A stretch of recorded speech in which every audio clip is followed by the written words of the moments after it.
సమయంలో పరిశుద్ధ లేఖన భాగము నుండి మార్కు సువార్త 14వ అధ్యాయము 3వ వచనము నుండి కొన్ని మాటలు చదువుకుందాము. ఆయన బేతనియాలో కుష్ఠరోగి అయిన సీమోను ఇంట భోజనమునకు కూర్చుండి ఉన్నప్పుడు ఒక స్త్రీ మిక్కిలి విలువగల అచ్చ జటామాంసి అత్తరు బుడ్డి తీసుకొని వచ్చి ఆ అత్తరు బుడ్డి పగులగొట్టి ఆ అత్తరు ఆయన తల మీద పోసెను. అయితే కొందరు కోపపడి, ఈ అత్తరు ఇలాగూ నష్టపరచనేలా, ఈ అత్తరు 300 దేనారముల కంటే ఎక్కువ వెలకమ్మి బీదలకు ఇవ్వవచ్చునని చెప్పి ఆమెను గూర్చి చనుగుకొనిరి. అందుకు యేసు ఇట్లనెను, ఈమె జోలికి పోకుడి, ఈమెను ఎందుకు తొందర పెట్టుచున్నారు? ఈమె నా ఎడల మంచి కార్యము చేసెను. బీదలు ఎల్లప్పుడూ మీతోనే ఉన్నారు, మీకిష్టమైనప్పుడెల్లా వారికి మేలు చేయవచ్చును. నేను ఎల్లప్పుడూ మీతో ఉండను. ఈమె తన శక్తి కొలది చేసి నా భూస్థాపన నిమిత్తము నా శరీరమును ముందుగా అభిషేకించెను. సర్వలోకములో ఎక్కడ ఈ స్వార్థ ప్రకటింపబడును, అక్కడ ఈమె చేసినది అంతయు జ్ఞాపకార్థముగా ప్రశంసించబడునని మీతో నిశ్చయముగా చెప్పుచున్నాను నేను. చాలమ్మ. ప్రియమైన దేవుని బిడ్డలారా, మనం చదువుకున్న ఈ వాక్య భాగములో ప్రభు అయిన యేసుక్రీస్తు ఆయన స్వార్థ పరిచర్య చేస్తూ ఆయా ప్రాంతములలో సంచరిస్తూ ఉన్నప్పుడు మరికొన్ని దినాలకు ఆయన సిలువ వేయబడతాడు అనగా మరి ఆయన బేతనియా గ్రామంలో ఒక ఇంటికి వెళ్ళాడు. ఆయన ఎవరంటే కుష్ఠరోగి అయినటువంటి సీమోను అనేటటువంటి ఆ వ్యక్తి ఇంటికి వెళ్ళినట్లుగా మరి పరిశుద్ధ లేఖన భాగము తెలియచేస్తూ ఉంది. ఈ సీమోను ఎవరు అంటే ఒకానొక సమయంలో ఆయనకు కుష్ఠరోగం వచ్చిందండి. ఆ కుష్ఠరోగము వచ్చినప్పుడు ఆయనను ఆ గ్రామాన్ని నుండి బహిష్కరించారన్నమాట. అంటే ఆ పాలెము వెలుపల మరి ఉంటూ ఎవరైనా ఆహారం పెడితే తినేవాడు, లేకపోతే ఆహారం ఎవరు పెట్టకపోతే అలా పస్తులుండి మరణానికి చేరువైనటువంటి వ్యక్తి ఈ సీమోను. అంత భయంకరమైనటువంటి వేదన అనుభవిస్తున్నటువంటి ఈ సీమోను యొద్దకు యేసయ్య వెళ్ళి ఆయనను ముట్టి స్వస్థపరుస్తాడు. ఆయన దగ్గరికి వెళ్ళినప్పుడు, ప్రభువా నీకు ఇష్టమైతే నన్ను శుద్ధునిగా చెయ్యి అని చెప్పి యేసయ్యను అడిగినప్పుడు, నాకు ఇష్టమే, నీవు శుద్ధుడవు కమ్ము అని చెప్పి యేసయ్య ఆ యొక్క కుష్ఠరోగం నుంచి ఆయనను బాగు చేశాడండి. బాగు చేసినప్పుడు ఆయన తిరిగి గ్రామంలో ప్రవేశించి మరి భార్య బిడ్డలతో కలిసి చక్కగా జీవిస్తూ ఉన్నాడు. అంటే ఆ వ్యక్తి జీవితంలో సంతోషము లేదు, సమాధానము లేదు, దుఃఖముతో వేదనతో ఉన్నటువంటి ఆ వ్యక్తి జీవితంలో దేవుడు ఏం చేశాడు? సంతోషాన్ని ఇచ్చాడు, సమాధానాన్ని ఇచ్చాడు. ఇప్పుడు ఆయన భార్య బిడ్డలతో కలిసి సంతోషంగా జీవిస్తూ ఉన్నాడండి. నిజంగా మరి నా జీవితంలో మనం ఎలా ఉంటూ ఉన్నాము? సంతోషం కరువైందా? సమాధానం కరువైందా? వేదనతో ఉన్నావా? బాధలతో ఉన్నావా? జబ్బులతో ఉన్నావా? ఒకవేళ అలాంటి స్థితిలో నీవుంటే ఆ దినాన సీమోను దగ్గరకు వెళ్ళి నాకు ఇష్టమే శుద్ధుడవు కమ్ము అని చెప్పిన నా యేసు, ఆ కృప కలిగిన దేవుడు నిన్ను బాగు చేయటానికి ఆయన ఇష్టపడుతూ ఉన్నాడు. ఈ స్థలంలో కూర్చున్న దేవుని బిడ్డ, నీవే స్థితిలో ఉన్నా సరే ఆ యొక్క ప్రభుని పాదాల చెంతకు వెళ్ళి, ప్రభువా నన్ను శుద్ధునిగా చెయ్యి అని చెప్పి అడగటం మనము నేర్చుకోవాలి. నేర్చుకోవాలి. ఆ దినాన యేసయ్య ఆ కుష్ఠరోగిని శుద్ధునిగా చేసిన తరువాత అండి చక్కని సంసార జీవితాన్ని ఆయన కొనసాగించాడు. ఆ యొక్క బేతనీయ గ్రామంలో తను ఉంటూ ఉన్నప్పుడు ఆ గృహానికి యేసుక్రీస్తు వెళ్ళాడండి.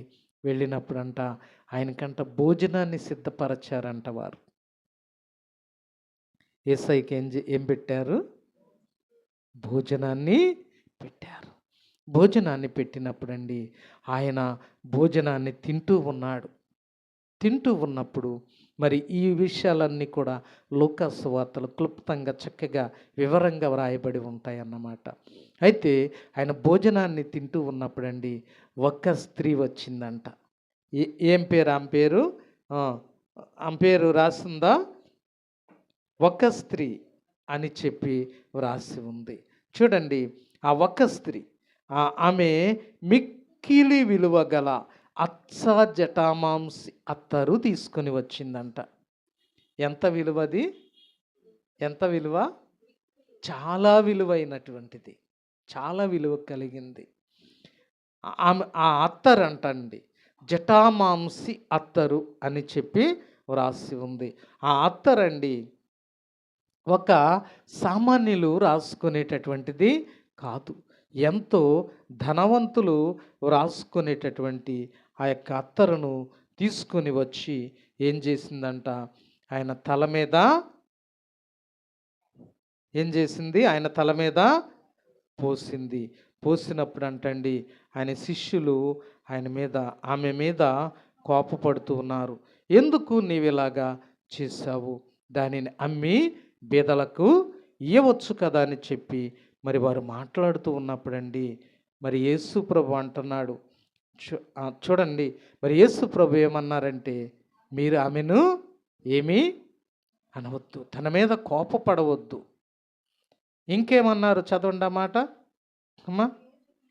అందుకు యేసు ఇట్లా, నేను ఈమె జోలికి పోకుడి, ఈమెను ఎందుకు తొందర పెట్టుచున్నారు? ఈమె నా ఎడల మంచి కార్యము చేశాను. ఏ కార్యం చేసిందంట? మంచి కార్యము చేశాను. చదవమ్మా. బీదలు ఎల్లప్పుడూ మీతోనే ఉన్నారు, మీకు ఇష్టమైనప్పుడల్లా వారికి మేలు చేయవచ్చును, నేను ఎల్లప్పుడూ మీతో ఉండను. చూసారా, యేసయ్య మాట్లాడుతూ ఉన్నాడు, నేనెప్పుడు మీతో ఉండను, నేను ఇప్పుడు ఉన్నాను కాబట్టి ఆమె నాకు ఈ యొక్క విలువ గల అత్తరు తీసుకొచ్చి నన్ను అభిషేకించిందని చెప్పి మాట్లాడుతూ ఉన్నాడు. అయితే ఈమె గురించి మనం చూసినట్లయితేనండి, ఆమె గురించి క్లుప్తంగా చక్కగా వివరణగా ఇచ్చాడన్నమాట. లూకా సువార్త 7వ అధ్యాయము 37వ వచనం నుండి చదవండి. 36 నుండి. పరిసయ్యులలో ఒకడు తనతో కూడా భోజనము చేయవలెనని ఆయనను అడిగెను. ఆయన పరిసయ్యుని ఇంటికి వెళ్ళి భోజన పంక్తిని కూర్చున్నగా ఆ ఊరిలో ఉన్న పాపాత్మురాలైన ఒక స్త్రీ యేసు పరిసయ్యుని ఇంట భోజనమునకు కూర్చున్నాడని తెలుసుకొని ఒక బుడ్డిలో అత్తరు తీసుకుని వచ్చి వెనుక తట్టు ఆయన పాదముల యొద్ద నిలువబడి ఏడ్చుచు కన్నీళ్లతో ఆయన పాదములను తడిపి తల వెంట్రుకలతో తుడిచి ఆయన పాదములను ముద్దు పెట్టుకొని ఆ అత్తరు వాటికి పూసెను, పాదాలకు పూసింది. చూడండి, అంటే తల నుండి పాదాల వరకు అత్తరుతో యేసు ప్రభుని ఏం చేసింది? అభిషేకించిందన్నమాట. ఈమె ఒక పాపాత్మురాలైన స్త్రీ. ఈ స్త్రీ గురించి మనం చూసినట్లయితే ఈ పాపాత్మురాలైన స్త్రీ ఎవరు అంటే, ఒకానొక సమయంలో ఆమె వేరొక పురుషునితో పాపము చేస్తూ ఉన్నప్పుడు ఆ గ్రామంలో వారు ఆమెను చూసి రాళ్లతో కొట్టడానికి ప్రయత్నం చేస్తారు. చేసినప్పుడండి ఆ స్త్రీ మరి ప్రాణ భయంతో పరుగులు పెడుతూ ఉంటుంది. మరి గ్రామం అంతా కూడా రాళ్ళు పట్టుకొచ్చి ఆమెను చంపటానికి చూశారు. ఇప్పుడు ఆమె యేసయ్య దగ్గరకు వచ్చింది, నిలబడింది. అప్పుడు యేసయ్య దగ్గరకు వచ్చి నిలబడినప్పుడు యేసయ్య అంటాడు, మీలో పాపం చేయని వారెవరు మొట్టమొదట రాయి విసరండి అని చెప్పి యేసయ్య చెప్పినప్పుడు వారు ఒక్కొక్కరు యేసయ్య ముఖం చూసినప్పుడు ఆ యేసయ్య ముఖంలో నుండి వీళ్ళ చేసిన పాపాలన్నీ వాళ్లకు, ఫలానా రోజు నీవు పాపం చేశావు, నీవు మరి ఈ స్త్రీని కొట్టడానికి అర్హుడువా అని చెప్పి అక్కడ కనిపిస్తూ ఉన్నప్పుడు అది చూసి ఎవరికి వారే వెళ్ళిపోయారు.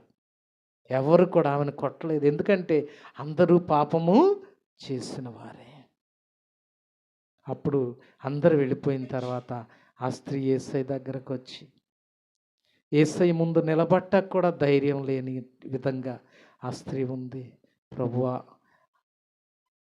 ఆమె అంటాడు, ఆ యేసయ్య అంటాడు ప్రభువా అని ఆమె పిలిచినప్పుడు అమ్మా అని చెప్పి అడుగుతాడు. అడిగినప్పుడు ఎవరు నిన్ను మరి శిక్షించలేదని చెప్పి యేసయ్య అడిగినప్పుడు లేదు ప్రభువా, నన్నెవ్వరూ శిక్షించలేదయ్యా.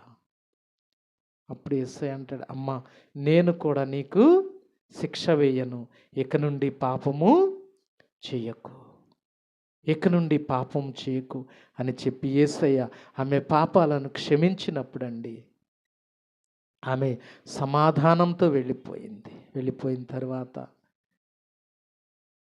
ఎంతో కృతజ్ఞత కలిగిన హృదయంతో ఇంత పాపాత్మురాలైన నన్ను యేసయ్య క్షమించాడు, ఇంత పాపాత్మురాలైన నన్ను, మరణానికి చేరువయ్యే కావలసిన నన్ను యేసయ్య నన్ను బ్రతికించాడు.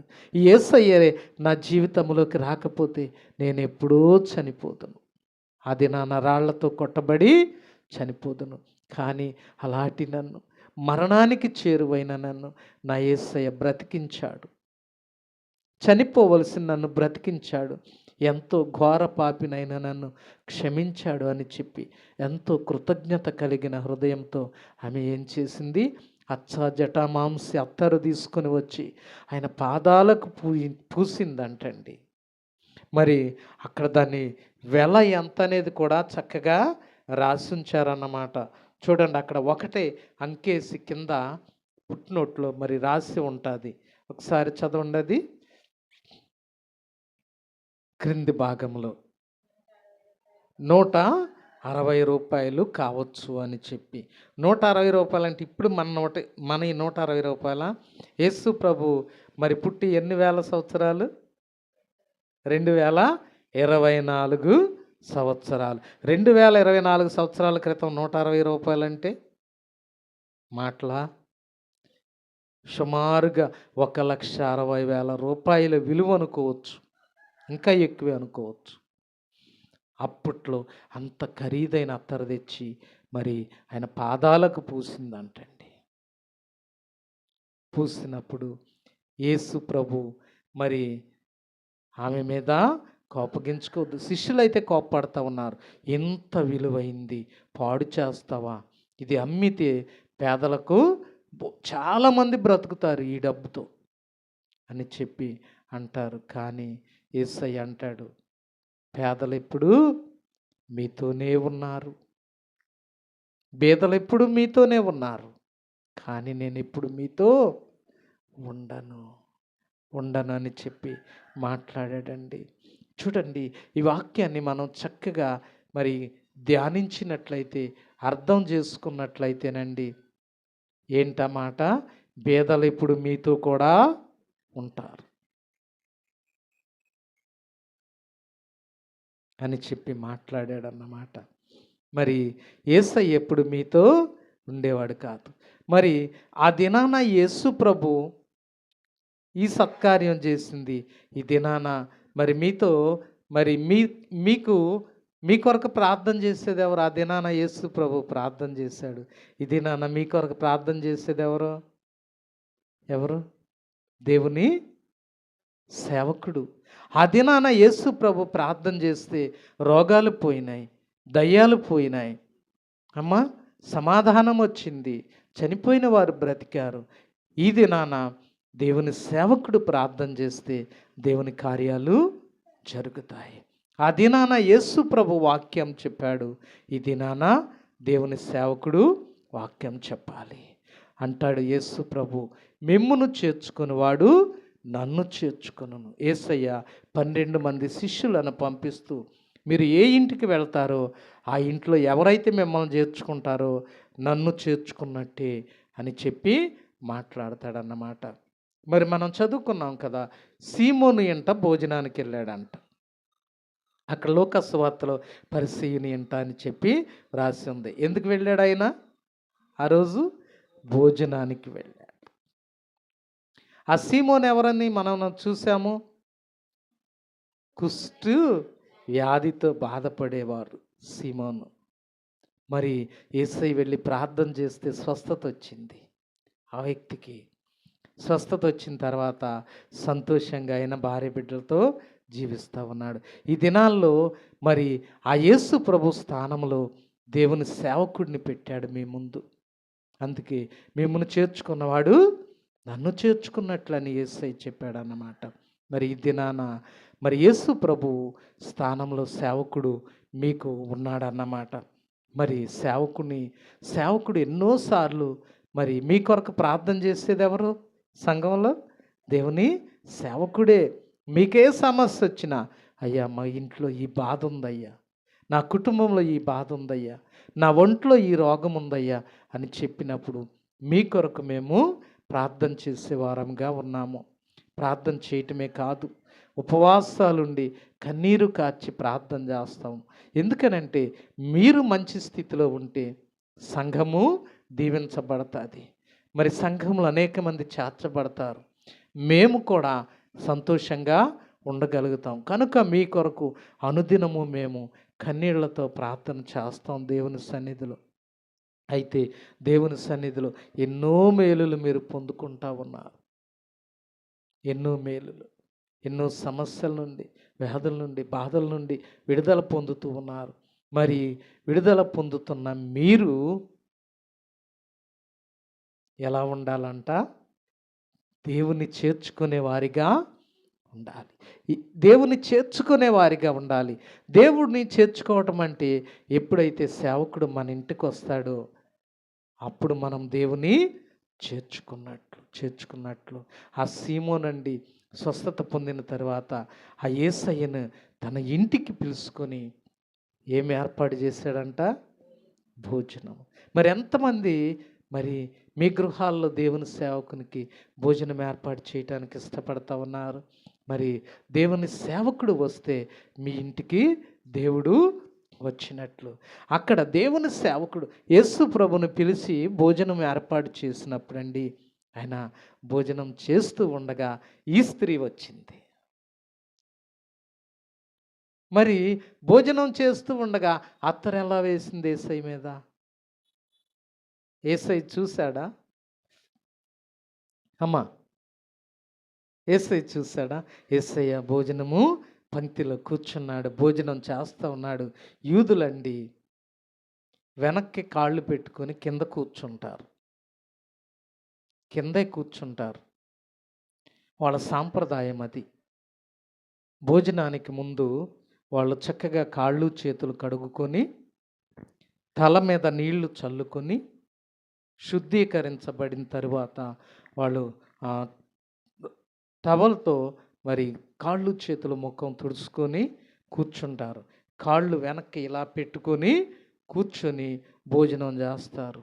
అలా చేస్తున్నప్పుడండి ఆ పాపాత్మురాలైన స్త్రీ వచ్చింది. ఏ స్త్రీ? ఆమె పాపాత్మురాలైన స్త్రీ వచ్చి ఏం చేసిందంట? కన్నీళ్లతో ఆయన పాదాలు కడిగింది. ఎందుకు కడిగింది? ప్రభువా, చనిపోవలసిన నాకు నీవు నిత్య జీవాన్ని ఇచ్చావయ్యా. నీవే నా జీవితంలో లేకపోతే ఆ దినాన రాళ్ల చేత కొట్టబడి చనిపోయేదానయ్యా. అలాంటి నన్ను బ్రతికించావయ్యా, బ్రతికించావు. నాకున్న ఈరోజు మొదలుకొని నా జీవితము నీదేనయ్యా. నాకున్న ధనము నీదేనయ్యా, నాకున్న సమస్తము నీదేనయ్యా అని త్యాగము చేసిందండి. అందుకని తనకున్న డబ్బంతా పెట్టి ఏం కొన్నదంట? జటామాంసి అత్తరు. ఆ దినాన నేను చనిపోతే నాకున్న ధనం ఏమైపోయేది? నాకు ఉన్న ఆస్తి ఏమైపోయేది?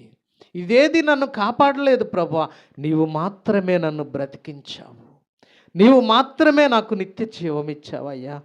నా ప్రాణము నీది, నా ధనము నీది, నాకున్న సమస్తము నీదని చెప్పి ఉన్నవన్నీ అమ్మి జటామాంసి అత్తరు కొనుక్కొచ్చిందంట. కొనుక్కొచ్చి తను పాపాలు తలపోసుకుంటూ, తను చేసిన ప్రతి పాపము కూడా జ్ఞాపకం చేసుకుంటూ, అయ్యా ఇన్ని పాపాలు చేశానయ్యా, అయినా నన్ను క్షమించావు అమ్మా, నేను కూడా నీకు శిక్ష విధించనమ్మా, నీవు సమాధానంతో వెళ్ళు, ఇక నుండి పాపం చేయకని నన్ను క్షమించవయ్యా. లోకమైతే నన్ను క్షమించలేదు, రాళ్లతో కొట్టడానికి చూశారు, నన్ను చంపడానికి చూశారు, కానీ నన్ను ప్రేమించావయ్యా. నన్ను ప్రేమించిన దేవా, నన్ను క్షమించిన దేవా, నాకు ప్రాణాన్ని ఇచ్చిన దేవా, ఈ ప్రాణము నీదేనయ్యా అని చెప్పి ఏడుస్తూ ఆ కన్నీళ్లతో పాదాలు కడిగిందంటండి. కన్నీళ్లతో పాదాలు కడిగి టవల్తో తుడిసిందా? తలనే తడవల, తలారా స్నానం చేసాము, వచ్చింది యేసయ్య దగ్గరికి, కన్నీళ్లతో పాదాలు కడిగి తల వెంట్రుకలతో తుడిసిందంటండి. ఈ దినాల్లో ఎంత కృతజ్ఞత కలిగిన వారు ఉన్నారా? యేసయ్య నీ జీవితంలో ఎన్నో మేలులు చేస్తూ ఉన్నాడు. యేసయ్య సన్నిధిలో నీవెన్నో మేలులు పొందుకోలేదా? ఎన్నిసార్లు మరణానికి చేరువైన నిన్ను యేసయ్య విడిపించి బ్రతికించాడమ్మా. ఎన్నో సమస్యల నుంచి విడిపించాడే, ఎన్నో వ్యాధులు బాధల నుంచి నిన్ను విడిపించాడే. అంత కృప కలిగిన దేవునికి ఏనాడైనా నీవు కృతజ్ఞతతో ప్రార్థన చేసావు? ప్రభువా, నా జీవితంలో నీవు ఎన్ని మేలులు చేసావయ్యా, నీవు చేసిన మేలులను బట్టి నీకు వందనాలయ్యా అని చెప్పి ప్రార్థన చేసావా తల్లి? కానీ ఆమె అయితే, ఆ పాపాత్మురాలైన స్త్రీ అయితే ఏం చేస్తూ ఉంది? అవన్నీ తలుసుకుంటూ కన్నీళ్లతో పాదాలు కడిగింది, తల వెంట్రుకలతో పాదాలు తుడిచింది. జటామాంసి అత్తరు తల నుండి పైకి, పైనుండి క్రిందికి మరి పోసి యేసయ్యను అభిషేకించింది. యేసయ్య అంటాడు, ఈ భూమి ఉన్నంతకాలము ఈమె చేసిన ఈ పని అందరూ చదువుతారు అని చెప్పి మాట్లాడుతూ ఉన్నాడు. చరిత్రలో నిలిచిపోయిందండి. ఆ దినాన పాపాత్మురాలైన ఆ స్త్రీ రాళ్ల చేత కొట్టబడి చంపబడినట్లయితే ఆ రోజుతోనే ఆమె చరిత్ర ముగిసిపోయేది. కానీ యేసయ్య బ్రతికించిన తరువాత ఆ స్త్రీ చరిత్రలో నిలిచిపోయిందండి. ఈ దినాన ఆమె గురించి మనందరం చదువుకుంటా ఉన్నాం. నిన్ను నన్ను కూడా నీవేమైనా మంచి పని చేస్తే దేవుడు ఎక్కడ రాసి ఉంచుతా ఉన్నాడు? ఎక్కడ రాస్తా ఉన్నాడు? ఆయన గ్రంథములో లిఖిస్తూ ఉన్నాడు. నీవు చేసే చెడ్డ పని ఆయన రాస్తూ ఉన్నాడు, నీవు చేసే మంచి పని కూడా ఆయన రాస్తూ ఉన్నాడు. ఆ పాపాత్మురాలైన ఆ స్త్రీ చేసిన పనిని ఈ దినాన పరిశుద్ధ లేఖన భాగంలో లెక్కించినట్లే మనము చేసే మంచి పని కూడా ఆయన గ్రంథంలో రాసి ఉంచుతూ ఉన్నాడు. మరి నీవు అలా కృతజ్ఞత హృదయం కలిగిన దానవుగా ఉన్నావా? సీమోను కృతజ్ఞత కలిగి ఉన్నాడు. కుష్ఠిరోగి అయిన సీమోను యేసయ్యను తీసుకెళ్ళి ఏం పెట్టాడంట? మరి ఈమె తీసుకెళ్ళి ఎంతో విలువైన తనకున్న సమస్తాన్ని యేసయ్యకి ధారపోసిందండి. యేసయ్య అంటాడు, పేదలు ఎల్లప్పుడూ మీతోనే ఉంటారు. ఈ మాట అందరు చెప్పండి. పేదలు ఎల్లప్పుడూ మీతోనే ఉన్నారు, నేను ఎప్పుడు మీతో ఉండను. చూసారా? నిజంగా ఈ రోజును చూస్తే ప్రతి గ్రామంలో పేదలు ఉన్నారండి. ప్రతి పట్టణంలో పేదలు ఉన్నారు. మన ప్రభుత్వం అండి అడుక్కునే వారు లేకుండా చేయాలని ప్రయత్నం చేసింది. అందుకని ప్రతి ఒక్కరికి కూడా మరి ధన సహాయాన్ని ఆయా రూపాల్లో ఇస్తూ ఉన్నది జగన్ ప్రభుత్వం. ఇచ్చింది మొన్నటి వరకు కదా. అడుక్కునే వాళ్ళకి కూడా పింఛను ఇచ్చింది. అయినా అడుక్కునే వాళ్ళు లేకుండా అయ్యారా? మళ్ళీ ఇప్పుడు చంద్రబాబు నాయుడు గారు కూడా ఇస్తానంటున్నారు. అయినా అడుక్కునే వాళ్ళు మానేస్తారా? దేవుడు అంటాడు, పేదలు ఎల్లప్పుడూ మీతోనే ఉంటారు. ఇప్పుడే కాదు, ఈ లోకం ఉన్నంతకాలం అడుక్కునే వాళ్ళు పేదలు ఉంటానే ఉంటారు. ఎప్పుడు వాళ్ళకి సహాయము చేయవచ్చు. మన చుట్టాలు ఎప్పుడు మనతోనే ఉంటారు. మన పేదలు ఎప్పుడు మనతోనే ఉంటారు. అమ్మ నాన్నలు ఎప్పుడు మనతో ఉంటారు. అన్న తమ్ముళ్ళు ఎప్పుడు మనతోనే ఉంటారు. మరి ఎవరుండరు ఎప్పుడు? యేసయ్య ఎప్పుడు ఉండడం. చూడండి, మరి యేసయ్య మరి ఎప్పుడు నీవు యేసయ్య నీతో స్నేహం చేయాలని ఇష్టపడతా ఉన్నాడు?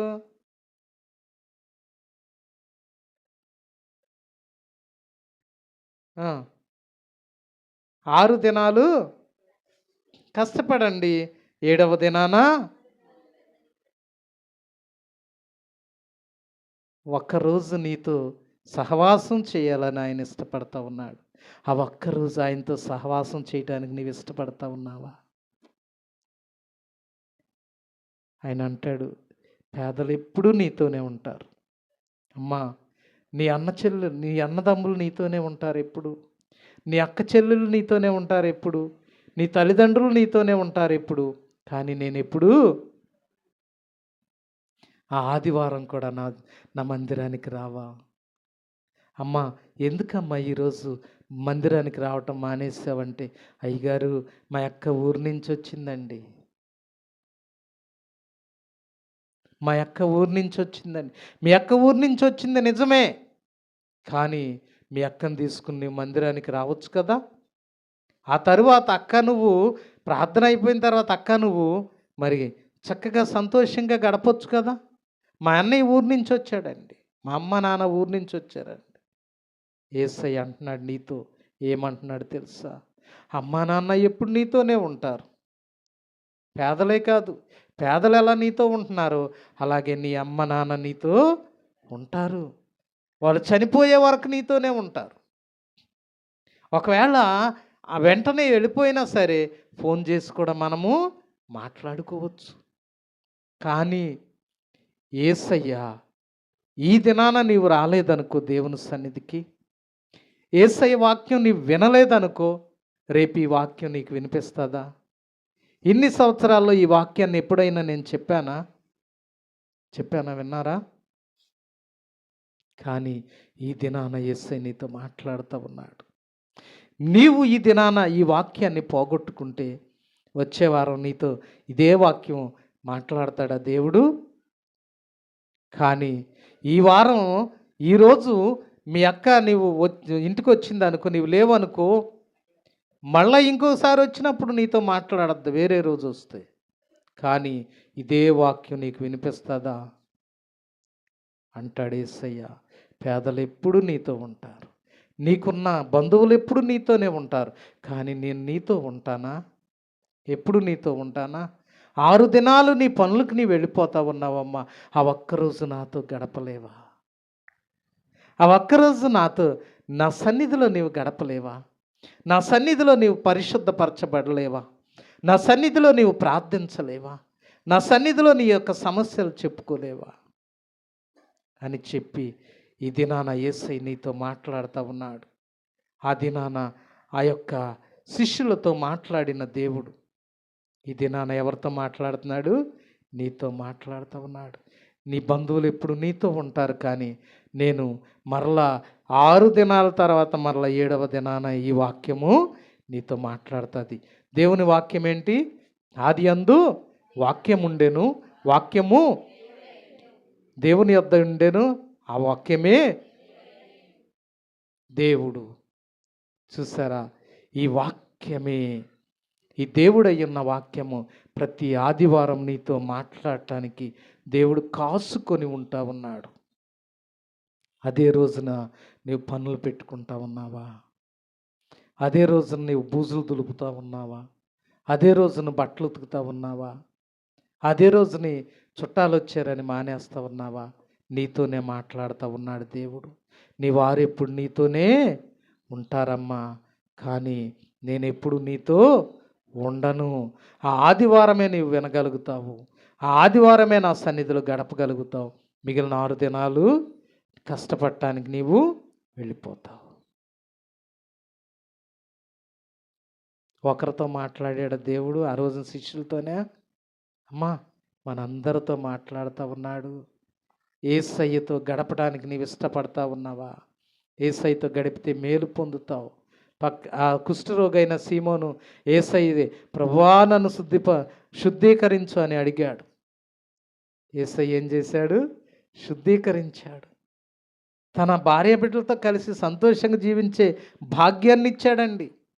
ఆ దినాన్ని యేసయ్యే స్వస్థపరచకపోతే ఆయన జీవితం ఎక్కడ గడిచిపోయేది, ముగిసిపోయేది? ఆ పాలెం వెలుపల కుష్ఠరోగంతో చచ్చిపోయేవాడు. మరి ఈ సంతోషం ఎవరిచ్చారు? యేసయ్య ఇచ్చాడు, భార్య బిడ్డలతో గడిపే సంతోషం. అందుకే కృతజ్ఞతతో దేవుని పిలిచి భోజనం పెడతా ఉన్నాడు. నీ కొరకు దేవుని సేవకులు రాత్రి పగలు ప్రార్థన చేస్తూ నీ కొరకు మొర్ర పెడుతూ ఉన్నారు. మరి నీకు ఆ తలంపు వచ్చిందా? ఆ రోజు సీమోన్ అయితే భోజనం పెట్టాడంటే యేసుప్రభుని పిలిచి. మరి నీవు దేవుని సేవకునికి భోజనం పెట్టాలని ఎప్పుడైనా నువ్వు అనుకున్నావా? అనుకోవాలి. ఇంకొక విషయం ఏంటో తెలుసా? చూడండి, దేవుని సేవకునికండి మనము మన ఇంటికి వచ్చినప్పుడు భోజనాలు పెట్టి చేస్తాము, కానీ ప్రతిసారి దేవుని సేవకుడు మన ఇంటికి రావటానికి సాధ్యపడదు. ఇలాంటి వర్షాలు, ఆయా పరిస్థితులు ఏర్పడతాయి. అలాంటప్పుడు మన ఇంటికే వచ్చి దేవుని సేవకుడు భోజనం చేయాలనుకోకూడదు. అదొకటి జ్ఞాపకం ఉంచుకోవాలి. ఏం చేయాలో తెలుసా? దేవుని సేవకునికి భోజనం పెట్టేటప్పుడు మందిరంలోనికి తీసుకొని రావాలి అసలు ఒరిజినల్గా. ఎందుకని అంటే ఆ మందిరములో ఆహారము సమృద్ధిగా ఉండాలన్నమాట. ఎవరికి? దేవుని సేవకునికి. చూడండి, మనం కొన్నిసార్లు ఫంక్షన్స్ చేసుకుంటాం, పిలుస్తామన్నమాట. ఎవరిని పిలుస్తాం? దేవుని సేవకుడికి పిలుస్తాం. మొదట దేవుని సేవకుడికి చెప్పి తర్వాత అందరికి చెప్పుకుంటాం ఏమైనా ఫంక్షన్ చేసేటప్పుడు. కానీ అప్పుడు మనం దేవుని సేవకుడు ఎక్కడికి వచ్చి తినాలనుకుంటాం? ఇంటికి వచ్చా. ఫంక్షన్ ఎక్కడ చేస్తున్నావు? ఫంక్షన్ ఎక్కడో చేస్తావు, కానీ సేవకుడు ఎక్కడికి వచ్చి తినాలనుకుంటావు? నువ్వు ఫంక్షన్లోకి వచ్చి తినాలనుకుంటావు. కానీ ఏం చేయాలో తెలుసా? మొట్టమొదట దేవుని సేవకునికి తీయాలి. చర్చిలో పలహారం పెడుతున్నాం, ప్రార్థన చేసి ఎవరికి తీస్తున్నాం? దేవునికి తీస్తావు కదా, దేవుని సేవకుడికి. అలాగే మన ఇంట్లో ఏ కార్యక్రమం అయినా ఏం చేయాలో తెలుసా? మొదట దేవుని సేవకునికి తీయాలి ఆహారాన్ని. దేవుని సేవకునికి సేవకురాలికి తీసి దాన్ని ఫంక్షన్లోకి వచ్చి తినటం కాదు. ఫంక్షన్ ఎలా ఉంటుంది చెప్పండి? గందరగోళంగా ఉంటుందంట. చూడండి, ఆ కుర్చీలు పట్టుకుని వెనకాల కూర్చొని తింటూ ఉంటారు. అప్పుడు జనాలు వేల మంది, వందల మంది ఉంటారు ఫంక్షన్ అంటే. మరి అక్కడికి వచ్చి సేవకుడు నిలబడి కుర్చీ పట్టుకుని నిలబడతాడా? అది మీరు గమనించాలి. చాలామంది ఫంక్షన్లు చేసి సేవకుడిని పిలుస్తున్నారా అన్నమాట, ఫంక్షన్లో తినమంటున్నారు. ఏం చేయాలంటే ఫంక్షన్లో కాదు తినాల్సింది దేవుని సేవకుడు. మొదట తీసి ఎక్కడికి పంపించాలి? మందిరంలోకి పంపించాలండి దేవుని సేవకుడికి. ఆ తరువాత దేవుని సేవకుడు వచ్చి ఆశీర్వదించి ఫంక్షన్లో ముందే కూర్చోబెట్టాలి. అసలు చాలామంది ఏం చేస్తారంటే ఏదైనా ఫంక్షన్ జరుగుతున్నప్పుడు హడావిడిగా ముందు వాళ్ళని కూర్చోబెట్టేసి అయ్యా మీరు వచ్చి ప్రార్థన చేయండి అంటారు. అది కాదు క్రమం. మొదట సేవకుడు వచ్చి ప్రార్థన చేసిన తర్వాత వాళ్ళని కూర్చోబెట్టాలి. అర్థమవుతుందా? మొదట దేవుని సేవకుడు వచ్చి ప్రార్థన చేసిన తర్వాత వాళ్ళు కూర్చుంటారు. దేవుని సేవకుడు వచ్చేయాలి, మందిరంలోకి వచ్చేయాలి.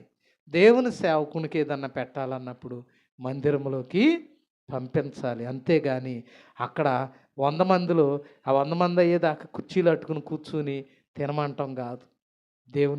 దేవుని సేవకునికి ఇచ్చే గౌరవం దేవుని సేవకునికి ఇవ్వాలండి. ఫంక్షన్ చేసేటప్పుడు అలా చేసుకోవాలి. యేసయ్య ఇక్కడైతే భోజనానికి యేసయ్యను ఒక్కడినే పిలిచాడు కాబట్టి ఎక్కడ చేశాడు? ఇంటికాడన్నమాట. ఇంటి దగ్గర పెట్టుకున్నప్పుడు దేవుని సేవకునికి ఒక్కడికే పెట్టుకుంటే ఇంటి దగ్గర చేయించాలి. ఫంక్షన్ చేసినప్పుడు మందిరంలోకి పంపించాలి. ఇది గమనించాలి మనం అమ్మా. అది విధానం. అయితే ఇక్కడ మరి సీమోను కూడా యేసయ్యకి భోజనాన్ని పెట్టాడు. ఈమెయితే సీమోను కన్నా అత్యధికంగా చేసింది. పాపాత్మురాలైన స్త్రీ ఏం చేసింది? ఉన్నదంతా అమ్మి జటామాంసి అత్తరు తీసుకొచ్చి పూసిందన్నమాట. అందుకే యేసయ్య అంటున్నాడు, నేను ఎప్పుడు మీతో ఉండేవాడిని కాదు, బీదలు ఎప్పుడు కూడా మీతో ఉంటారు అని చెప్పి మాట్లాడాడు దేవుడు. మరి ఆదివారం ఎప్పుడు ఉంటుందా? ప్రతిరోజు దేవుని సేవకుడు ప్రతిరోజు మీకు బోధిస్తానే ఉంటాడా? ఆదివారం ఒక్కరోజే, అది ప్రభు దినం అన్నమాట. ప్రభు దినం. ఆ విశ్రాంతి దినాన్ని ఏం చేశాడు దేవుడు? పరిశుద్ధపరచాడు, పవిత్రపరచాడు. ఇది ప్రభు దినము కనుక ప్రభు దినాన్ని ఎంతమంది పోగొట్టుకుంటా ఉన్నారు అమ్మా? దేని కొరకు పోగొట్టుకుంటా ఉన్నావు? చుట్టాల కోసమా? పనుల కోసమా? అమ్మా ఆ రోజే ఊరు వెళ్ళాలి. అమ్మా ఆ రోజే ఊరు బయలుదేరతారు ఆదివారం. ఆ రోజు పోతే వాక్యం మరలా ఇంకా నీకు అది ఎప్పుడు వినిపించుద్దో తెలియదు. అయినా ఈరోజు బోధించిన విధంగా మరుసటిసారి బోధించాలని లేదు. ఆ పరిశుద్ధాత్మ దేవుడు ఏ రీతిగా మాట్లాడతాడో తెలియదు. ఆయన రోజు అది ఆదివారము, ఆయన రోజు. అక్క చెల్లెళ్ళు ఎప్పుడు మనతో ఉంటారు, అన్నదమ్ములు మనతో ఉంటారు, పనులు ఎప్పుడు మనకు ఉంటానే ఉంటాయి. కానీ ఆదివారం అనేది ఆ వాక్యము తిరిగి రానే రాదు. యేసయ్యని ఆ దినాన మరి ఆ రీతిగా యేసయ్యని ఆమె సంతోషపెట్టింది. ఆ తర్వాత యేసయ్య మరి ఈ కార్యక్రమం అయిన తర్వాత మరి కొన్ని దినాలు గడిచిన తర్వాత యేసయ్యని సిలువ వేశారు. ఆ దినాన ఆ రీతిగా ఆ పాపాత్మురాలైన స్త్రీ చేయలేకపోతే ఆ తరువాత అవకాశం ఉండేదా ఆమెకి? మరి దేవుని సేవకుడు మీ మధ్యకు వస్తూ ఉన్నప్పుడే దేవుని సేవకుని మనము గౌరవించాలి. దేవుని సేవకుని వాక్యాన్ని మనము వినాలి. దేవుని మనము ఆ రోజే కలుసుకోవాలి. ఏ రోజు అది? ఎప్పుడు ఉండడం దేవుని సేవకుడు మీ మధ్య, మీతో ఎప్పుడు ఉండడం. ఒకవేళ ఇదే ఊరిలో ఉన్నా కానీ తెల్లారే వేరొక ఊరు ప్రార్థనకు రమ్మంటే అక్కడికి వెళ్ళిపోతావు, ఇంకొక ఊరు రమ్మంటే ఇంకో చోటకి వెళ్ళాలి. కానీ మీకు దొరికే రోజు ఏ రోజు? ఆదివారం.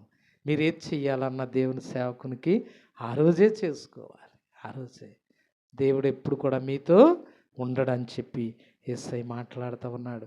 మిగిలినవన్నీ మనతోనే ఉంటాయి, కానీ దేవుడు ఇప్పుడు మనతో ఉండడం. కనుక ఆ ఆదివారాన్ని ఎంతో ప్రాముఖ్యంగా, పరిశుద్ధంగా, పవిత్రంగా, పరిపూర్ణంగా, నిర్దోషంగా, నిష్కళంకంగా దేవునితో గడపడానికి మనము మరి ఇష్టపడాలి. అలాగ మనం సిద్ధపడాలి. అలాగుండుటకు కృపనిచ్చి దేవుడు నడిపించును గాక. ఆమేన్. సరే, మంచిది.